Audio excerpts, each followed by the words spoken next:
play a game, right? But anything can happen, right? And it's out of our control. Our kids have done a wonderful job of doing what they have to do to try to get to the game, and so I'm not as anxious. I'm anxious more just because it's our first game. But as far as controlling those things, I don't think there's anything we could do. Wichita State landed in South Dakota yesterday, tested positive, and got kicked out of their hotel. I mean, you know, I just don't think there's anything we can do about it, and so we just adjust, right? And I think for the players, I think it's important for them to feel that from me, and not a sense of, oh my Lord, the sky is falling, just a sense of calm. And one of the things I feel like one of my strengths as a coach is when things do get crazy and frantic in the game, I calm down. And I think that, the calm, you have to be calm in crisis. And they're looking for me for leadership and to give them, a sense of security. And so that's what I'm here for, is to tell them it is going to be okay. And we'll play. And when we play, we'll play. And when we don't, we won't. How do you feel about the NCAA's announcement last week that they're going to have or might have been 2 weeks ago, they're going to have the tournament at one geographic location? Because I knew you and the other ACC coaches were in favor of an all-inclusive model given the year. Yeah, I'd have been in favor, Josh, of just, hey, everybody gets to go, and it wasn't from a point of, well, I don't know if my team will make it or not. It was more of, maybe we need to relax and just all play as many games as we can, not feel the pressure of playing in a certain amount of games to qualify for the tournament, because these things that are happening now are going to happen, right? And they're happening. It's probably smart, Josh, to put it in one place just to limit the travel, to try to, control the environment the best they can. But really, I think it was the right move. Now, it's not a true bubble, for instance, I don't think, what I read.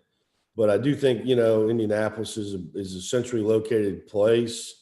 Guys probably haven't been there a lot. I've been there a lot. I mean, their high school gyms are not regular high school gyms. They're big, But again, you have to ask yourself how many fans, how many media coaches are going to be at the final, at the NCAA tournament. We don't know that, right?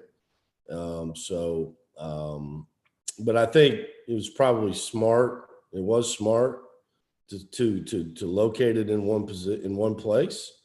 And centrally located, Indianapolis is probably as good a place as you're going to find. Hey, Coach, you talked about the last scrimmage on Saturday. Did you have any individual performances, positively or negative, that might have impacted your thoughts on the rotation and the lineup coming up this week? That's a good question. I don't know, Les. I think if I remember, the team that I quote unquote started is probably the starting team as of today. So I don't know if anybody really impacted that. I mean, I thought everybody had a pretty good day. Masood was 6 of 9 from 3. I mean, we got to continue to get that out of him. That's asking a lot to be 6 for 9, but I mean, it doesn't hurt to ask, right? I always ask a kid when I'm recruiting them if they want to commit, because you miss 100% of the shots you don't take, right? But I think he shot it at a pretty high level. I'm looking at the numbers here. The assist turnover ratio was better. It was 31-18. It's still not 2-1, but it was better. But I don't know. I don't think anybody changed it. Maybe the minutes a little bit. We're just going to have to see, as we go. But I plan on playing, several guys. It's not going to be just 5 guys out there dropping. I want to play them. And I think they got a pretty good understanding from the scrimmages with me coaching the one team that if you don't play hard and you don't defend, you're coming out. And so sometimes it probably looked like a hockey game, running around, to the scores table. This is the one thing I believe about playing hard, fellas. I think if you don't play hard, that's a selfish act, because you're not looking out for your teammate who's on the, it's our 10, 9, 8, whatever it is against their team, right? And if I'm out there coasting, trying to save myself to play more minutes, then I'm disrespecting my teammate on the bench who's ready to play. That's how I look at it. And so they need to play hard for each other. And and they understand. I think they understand that, right? It takes time, but when you're able to do those things that we've done on Saturday, and then when they don't play hard or they don't defend, you take them out, then I think that sends a pretty big signal to them that that's important, and not the fact that, well, I just made 4 shots in a row. Yeah, but you gave up 4 threes, sit down. So I think that's message has been sent. How did Odie do the last week and a half? And how did Odie do the last week and a half? And is he conditioned to play this coming week? Well, I thought he,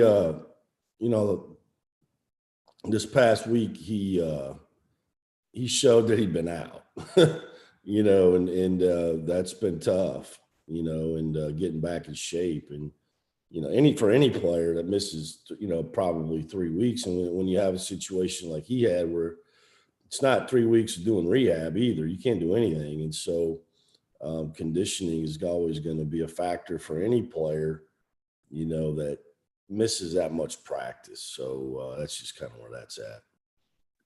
Steve, I was going to ask, since you mentioned the lineup you started might be the same one. So where are you at with that then? Can you elaborate a little bit more on who it is right now? Yeah, sure. I mean, if I was going to start, today, but we're not playing today, right?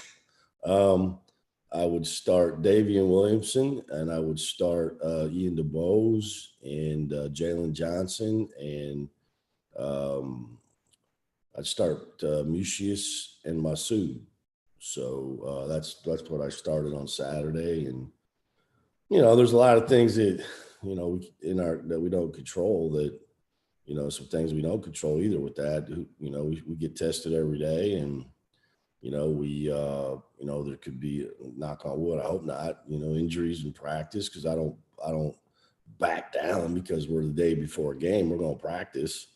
And then also, performance. I can give you an example. Somebody I haven't mentioned him probably at all, and over probably the last week or so, Quadre Adams has played really well.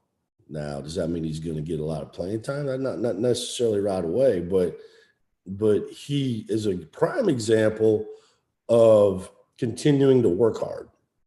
Continuing to listen to what we're telling him, continuing to try to do it, and then getting out on the court and getting it done.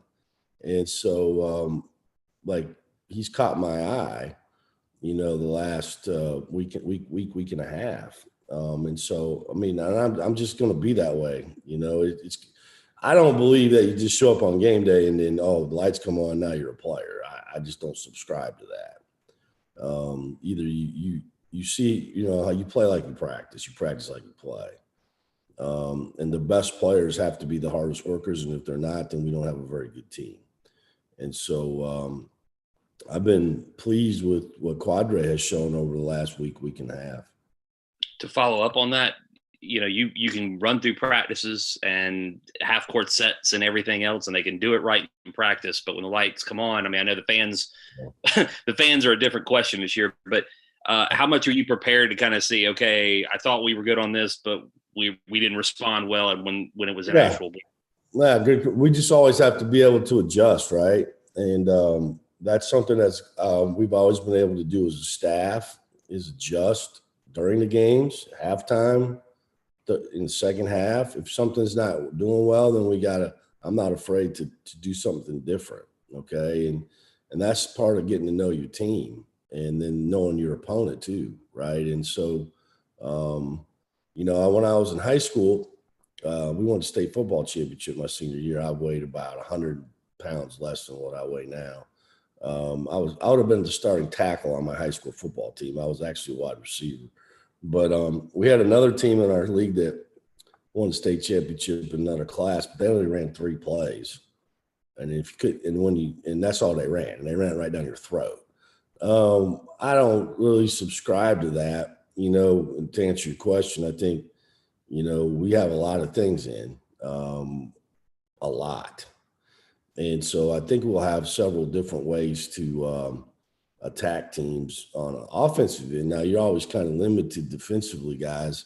Defensively, you play man or you play zone. And we're going to play man the majority of it, but we also have some zone in. We have to be realistic about where we're at size-wise and how we rebound the ball. But I think a lot of people sometimes get caught up in, playing zone, you can rebound the ball better. I don't know about that. Sometimes in zone, you tend to not rebound the ball so well, unless you're Syracuse and you recruit to it, and that's what they do. But we'll be willing to adjust, and you're going to get some of that and that's one of the scary things about this season for me is not having the lights come on. Okay. It is like, for instance, my second to last year, I think at East Tennessee State, we scrimmaged twice. Okay. I don't remember who we scrimmaged. Maybe it might have been, I don't even remember, but we didn't play. But we opened up at Northern Kentucky. I thought we played terrible, and some of it I thought was we just weren't ready to play, in that game situation like that for whatever reason. So I made a vow I wouldn't do that again. Last year we scrimmaged Virginia Tech, and then we played an exhibition game, and I thought we played a lot better on opening night. So some of that will happen too. There'll be some jittery stomachs, and some nervous energy when we get ready to play. Steve, how connected do you feel to this community now that you've been here for 6 months? But the 6 months you've been here, you've had a number of jobs. You get welcomed with open arms in person, and you get to actually meet the fans and all this. How does it feel going into a year you've been here for 6 months? Oh, I mean, I love it here. I feel like I've let people down though. I mean, because I don't feel like I've been as visible as I will be. And I think a lot of it is, and it's one thing. It's just, don't want to drag COVID back to my team, and I happen to live right across the street. I mean, one of the things about me is anybody can toilet paper my yard or egg my house because everybody knows where I live, because I made it no secret that I live right across the street from Wake Forest. So please don't put a for sale sign in my yard, okay, right away. But I feel like I don't feel like I've done a good job because I just haven't been able to be out. Now, I feel it, and I have met people, and but not the way I want to do it. And I want to be connected, and I want to be connected to the students, and I haven't been able to do that, and they're already gone, or they're going to be gone, right? Till 24th, I think. What is today? 23rd, 20? I don't know. I don't even know what today is, but but I definitely feel it. Yeah. Where are we at today on the virtual sellout? We had like 78%. Let's go. Let's get that thing sold out, and that tells me a lot about people and their eagerness for us to play and to get behind us. And I can't tell you how many people have asked me, what can we do? How can we help? What more can we do? And I don't know the answer, right now, because you can't be at the games, so watch them, listen to them, but I can tell you that my family and I feel very welcomed and very a part of this community. I mean, I live in an unbelievable area. I live right off Ronaldo here. I mean, I don't think there could be a more beautiful area to live. And I thought Johnson City was awesome with the mountains, but this is an incredible area around here to live. And so, when you start getting recognized a little bit is when I do take my out of shape ass out to walk once in a while. People actually did recognize me once in a while now. So, hey, coach, I'm like, oh, okay. And so I guess when that starts happening is when you know people kind of know who you are. Steve, to follow up on something from about 5 questions ago, at one point in, I think it was October, that you said Ish Masood had to get defending better and get better percentages, and Yeah. it sounds like he's doing those things. What growth have you seen from him in the past month? Thank you for asking that. I have the numbers right here in front of me because the numbers and the tape, they don't lie. Okay. So at least the players hear that all the time. Ish has gotten his, he's made 94 threes, the most threes out of, and this is about 50 practices of live play, guys. Jonah made 102. He made 94, but he's shooting 35% from three. Now, probably a month ago when we spoke, he's probably in the 27. Okay. He's shooting now 40%, which is not still where it needs to be, but he was probably low 30s when we talked, right? 91% from the free throw line. Now, he was 100 probably last time we talked, but he's 48 of 53. But the most encouraging thing to me was he was probably about minus 20 assist turnover, and now he's positive, +2. So that's a lot of practices and never turning the ball over, to catch back up. And those scrimmages, because those count too. So I would say that he has a better understanding of who he is. He has a better understanding of what we want from him. He's more comfortable in the way that he's going to play for us. So he's not trying to do things he can't do. And we need everybody doing that. But I think he has really understood that. And he's been very, very eager to learn. And his attitude is, as you guys know, it's unbelievable. And he works hard. He's always asking questions. He's always in there. And so I think the game rewards that, right? One thing about basketball, sometimes in life we don't get what we deserve. But I think basketball, a lot of times you do because you get out of it what you put into it. And he's put a lot into it. And so I'm not – these numbers have helped him. I also think playing him at the 5 on offense has helped him. Playing the spread. He's never been used in this manner before that we're using him. And I think he likes it. He had a big smile on his face the first couple of days that we did it, and then he's gotten more and more comfortable with it. And so I also think that maybe that has helped him a lot too, and he knows exactly where his looks are. Coach, you mentioned WXII. Just a question kind of about how the team has evolved chemistry-wise. How have you seen some of the returning players like Mucius, Masood, Neith really integrate the new players and maybe even you now that you guys are on the doorstep of your first game? Well, I think I've been pretty clear over the last month or so that Isaiah Mucius has been a tremendous leader because he's got really good communication skills. There's all kinds of leadership. There's leadership by using your voice. There's leadership by action. And I think Isaiah has both. And that's a hard combination. A lot of times when you ask guys to be a leader, the first thing they got to be able to do is lead themselves, right? I mean, you can't be a leader if you can't lead yourself. And there's been some years where I'm the leader, period. There's been some years where guys say something, you're like, don't say anything, because you can't lead yourself.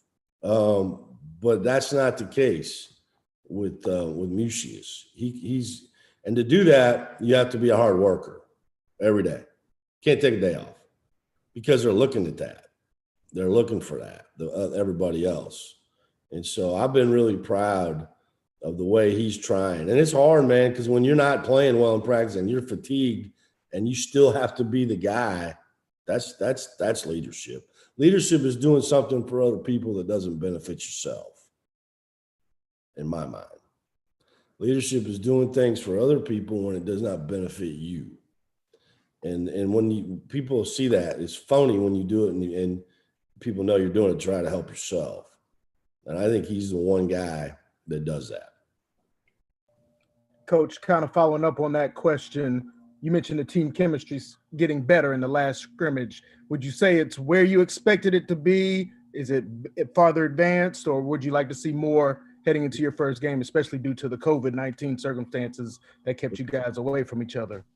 Well, Eddie, I think what happened, to answer your question, I think those are two different things. I've never said we didn't have good chemistry. I think that's one of the things is one of my biggest strengths is chemistry. I think our guys like each other and play together. I think playing better is probably what you're asking. And I thought we played better, and that's just getting on the court a little bit more, right, Eddie? And maybe chemistry, maybe you're asking chemistry, and the way I look at chemistry, two different things. You're saying chemistry as far as just playing together on the floor, knowing each other a little bit better. Okay. Yeah, I think the more we're out there, the more we do that. That's why I think those scrimmages were really beneficial. I changed the way practice. I changed practice about 2 weeks ago maybe 3 weeks ago after our first scrimmage.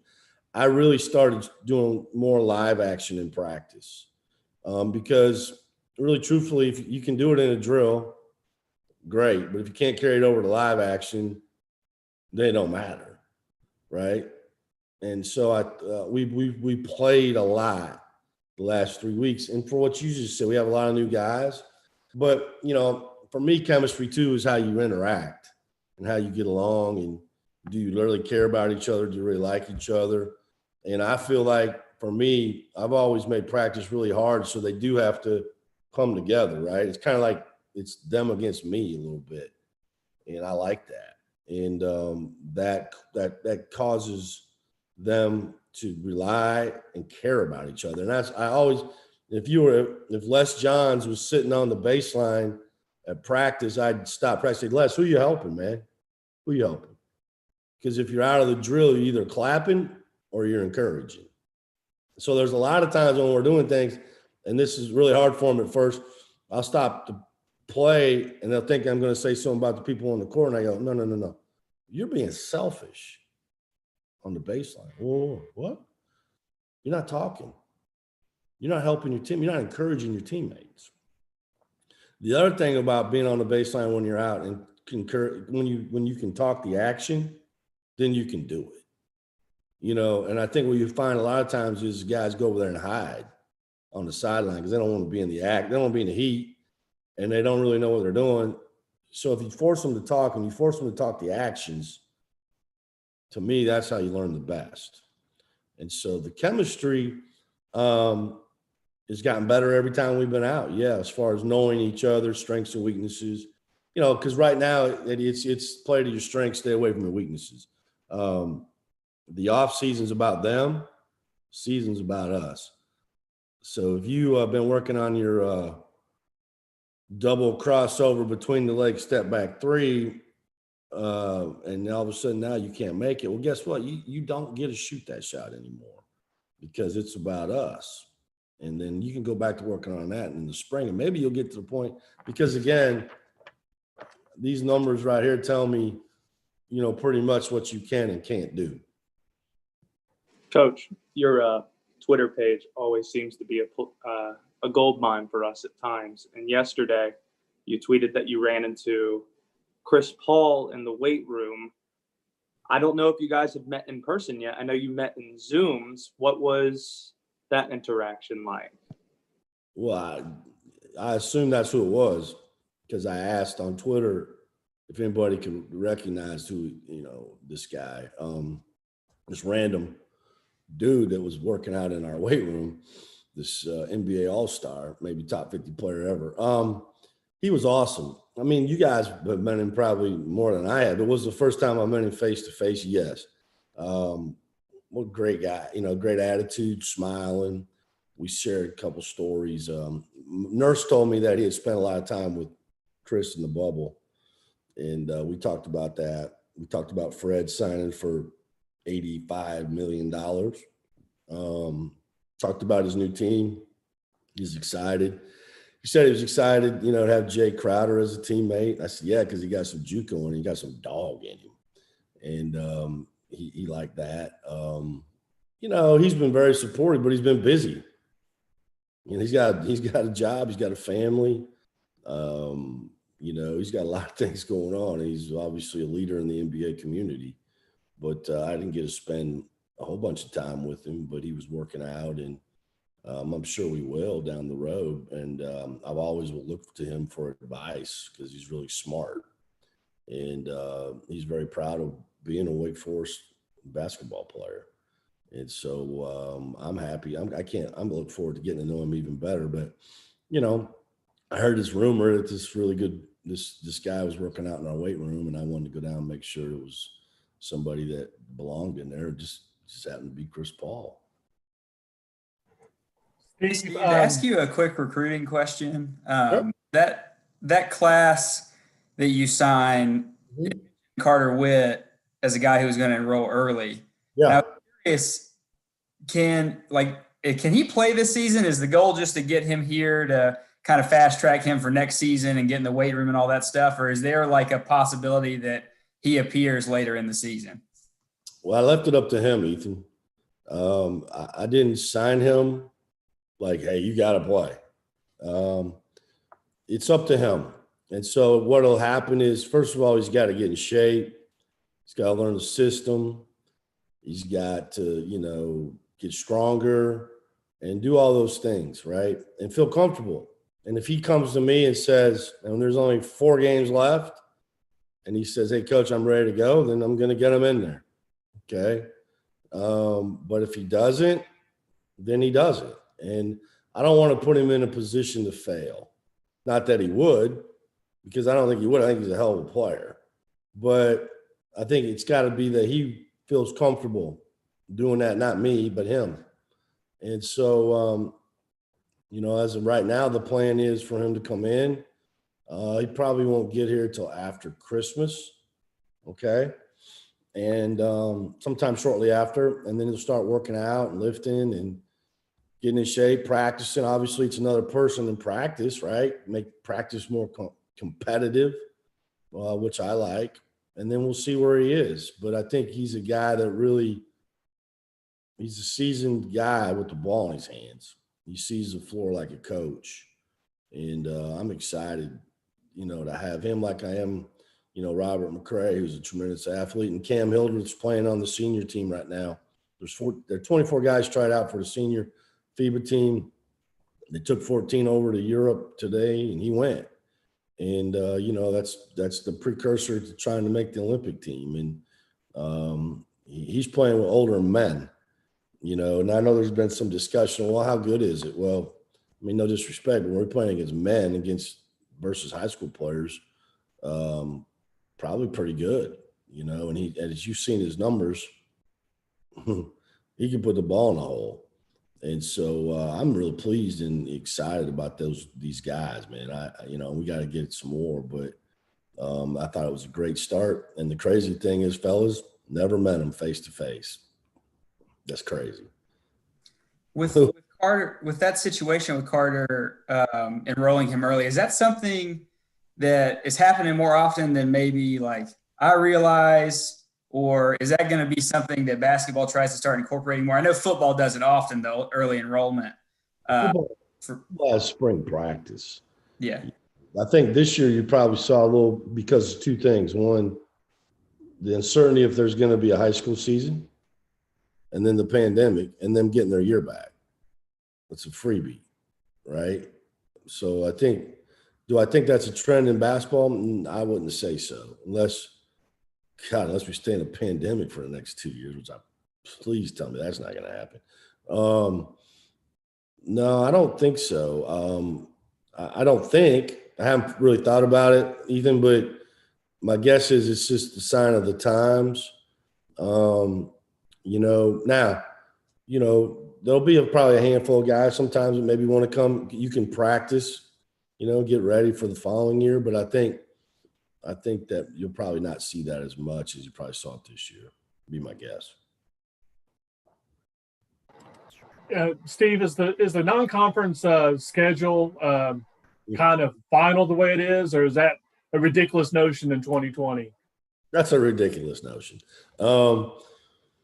Not that you would say anything ridiculous, Les, ever. Yeah, it's a work in progress, buddy. We had a team in our Mako Medical Classic, they got, didn't come. Then we got another team. They couldn't come. We chased another team till Saturday, right? I mean, it's fluid. I think that'd be a good word, fluidity. We're going to try to get 7 games if we can, okay? Because that's what we get, right? Because we got 20 league games. But I don't know if we will, because we have to be able to fit them in, right? And then we have protocols and all those other things we got to fulfill. We're going to do it the safe way. So I feel if anybody wants to feel sorry for anybody in this deal, feel sorry for Frank Davis. That poor guy. Every day is a new journey for him on the phone. And so we'll chase, and we'll continue to try to get teams, and hopefully we can. And if we can't, again, it's not a regular season, right? We'll play what we can play, and that'll be it. And the NCAA's infinite wisdom, they said the minimum was 13. I don't know where they came up with that number, but we got 5 on the schedule right now. So, I like to play 27. The kids would like to play 27, and we'll keep working at it, but it's got to all fall together. And I think you're seeing this all over, the country right now, not just us, but I think everybody's going through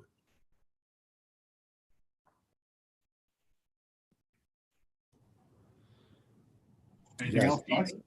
Steve, do you have nerves or butterflies going into tomorrow? Like, is this is an opener unlike any other you've probably experienced? So, what are your thoughts here? I'm always nervous for every game. I'm not the best guy to come talk to you before a game, no matter who we're playing. It's probably the only time I would tell you to steer clear of me. And when I quit being nervous, guys, I'm going to quit. Okay? I promise you that. When I get satisfied and I'm not nervous, I don't need to be doing it anymore. So, yeah, I'm nervous. And for a million reasons, okay? Not okay, like, for instance, the schizophrenic life of a coach. We shot the ball well on Saturday. Man, we must stink on defense, That's me. Okay. Man, we really we guarded well. Wow, we stink on offense, or we turn it over too much, or Delaware State's got a 7'3" center. How are we gonna guard him? I'm nervous. Yeah, but I'm not nervous because I'm here at Wake Forest. I'd be nervous if I was coaching Northwest Florida or Barton County Community College. I would have a nervous stomach. And it's not the greatest way to live, fellas. To be honest, there's days I wish I could do without this stress, but it's all worth it. So I appreciate you asking that. I'll reiterate what I said. When I'm done, when I'm not nervous anymore, I won't coach. Well, just to shine some light, this side isn't the best way to live either. No, I hear you. I feel for it. I mean, I got a lot of friends in your business have changed jobs, or changed livelihoods. And guys, I'm old. I like holding the paper. I grew up smelling the newspaper, right? And I had a morning paper and an evening paper, and I had a weekly paper. And my grandma sent me the Des Moines Register when I was in college, because they had, I don't know if you guys are familiar with the Des Moines Register, but in the Sunday paper, the sports was the big peach. So the sports page was orange. And so my grandma would take it every Sunday when I was in college and mail it to me, and I'd get it on Wednesday or Thursday, and I'd read it. Now, by now, there'd be 50,000 news cycles by then, and I'd read the transactions. The transactions happen right in front of your face now, right? So I miss it. I like the newspaper. I enjoy. I'm that way. I'm just old school that way. Coach, aside from the nerves you mentioned, do you have any pregame rituals of your own, either the night before or the day of a game? Does throwing up count? No, I'm just kidding.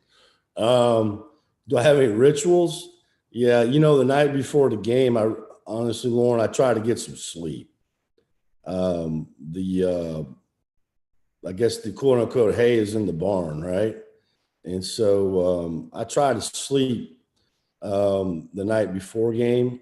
The day of the game, I try to sleep as long as I can, which is really not very long. And then I get up, I don't go in the office quite as early, probably hang around the house a little bit, go in, get ready, and after shoot on, I like to work out if I can. Now, obviously, I don't look like I have been because I haven't, but I have an elliptical there in my office that I'll use. I do miss my steam shower from Johnson City that I had in my house. The thing about steaming is it tricks you into thinking that you were working hard because you're sweating, right? So I did that. That used to kind of relax me a little bit. I just try to calm myself down the best I can. I don't read or do anything like that. I usually just try to catch up on a little bit of sleep is probably the best I can do to calm me down, before we get ready to play.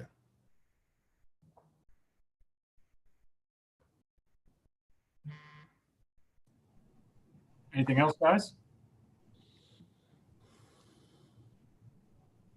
All right. Well, we appreciate everybody, and we'll look forward to seeing all you guys either virtually tomorrow or in person.